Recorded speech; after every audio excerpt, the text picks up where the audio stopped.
And they think that what this is really all about is behavior modification and mind control.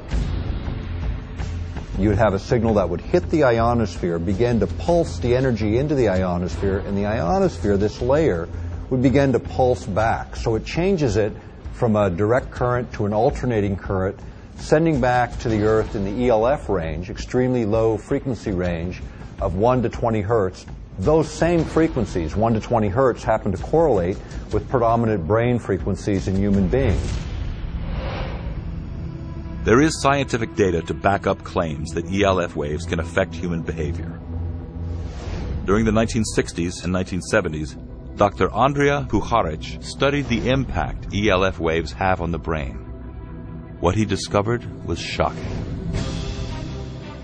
Dr. Puharic found that a 6.6 hertz ELF wave could cause depression. A 7.83 hertz ELF wave made a person feel good, producing an altered state. And a 10.80 hertz ELF wave could trigger riotous behavior. His findings were loudly dismissed as foolishness by U.S. military leaders. But secretly, Black Ops mind control projects using ELF waves were being discussed at the highest levels of government. We can do things in our brain. We know the capability is there, the information necessary to make these big leaps in and of themselves. Can I use this negatively? Can I use it to harm people? Absolutely. President Lyndon B. Johnson had on his board of science advisors geophysicist J.F. McDonald, who wrote that by using accurately timed, artificially excited electronic strokes, quote, one could develop a system that would seriously impair the brain performance of very large populations in selected regions over an extended period.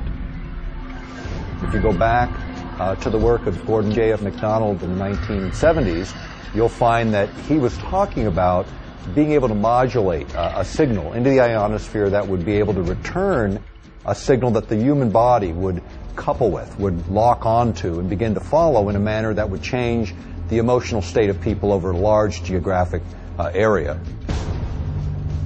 Does HAARP fulfill MacDonald's prophecy? Has the day of mass mind control arrived?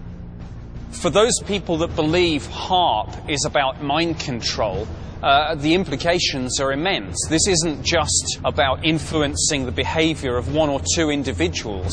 If it can be done on such a scale, you could effectively control the minds of entire populations. The military potential of mind control is obvious. Enemies could be intimidated or be made passive without a shot being fired. The argument is that this would always be preferable to war. But could this technology be used to create a better world? It may depend on one's definition of better.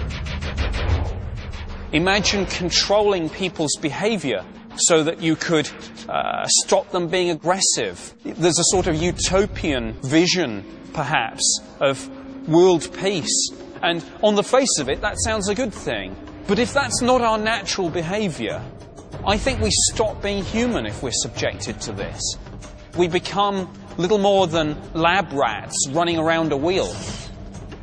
The barrier between science and science fiction is all but evaporated. Technology is neutral.